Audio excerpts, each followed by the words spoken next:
Representation ఇవ్వాలని చెప్పి ఇక్కడ రావడం జరిగింది. ఇంకా మా గ్రామాల నుంచి అనేక గ్రామాల నుంచి వచ్చినటువంటి ప్రజలందరూ కూడా ఉన్నారు.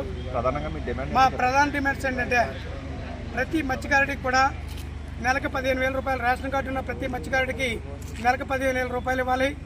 అలాగే ప్రతి వార్డు ఉన్న వాడికి కూడా బోటు వల్లగానే ఉన్న వాళ్ళు ప్రతి వాళ్ళకి కూడా 5 లక్షల రూపాయలు ఇవ్వాలి. అలాగే ప్రతి మత్స్యకారు యువత కూడా చదువుకున్నటువంటి వాళ్ళకి అందరికి కూడా ఉద్యోగాలు కల్పించాలి.